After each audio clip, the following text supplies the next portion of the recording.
Энергосистема Камчатского края, она характеризуется своей изолированностью, и в то же время Камчатский край богат очень ресурсами, местными топливными ресурсами, а также возобновляемыми источниками энергии.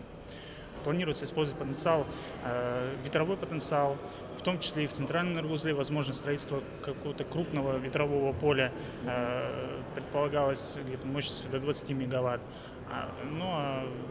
Как вот сегодня обсуждался вопрос, это в первую очередь, это, конечно же, замещение дизельной генерации в отдаленных, изолированных энергоузлах, ветровой генерацией, что, в общем-то, сегодня поэтапно совместно с ОАО «Передвижная энергетика» делается на территории Камчатского края.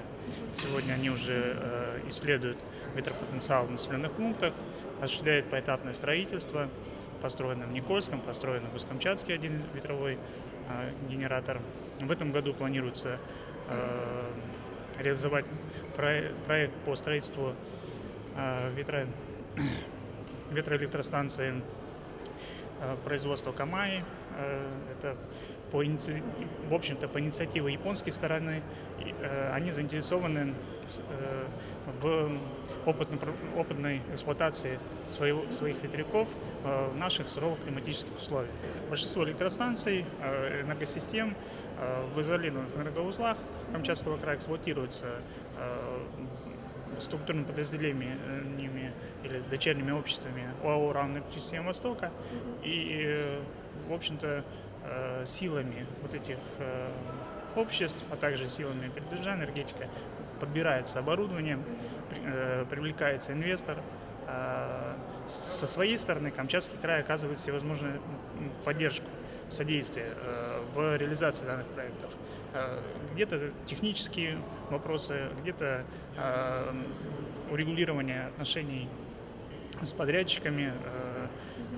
Также самый главный, в общем-то, я думаю, аспект, который сегодня урегулирован, это обеспечение возврата инвестиций. ОАО «Передвижная энергетика», и РАО «Энергосистема Востока» в целом, за счет заключения тарифных соглашений с региональной службой по тарифам и ценам Камчатского края, в рамках которого сохраняются эффекты, полученные от вытеснения определенного объема дизельного топлива ветровой генерации.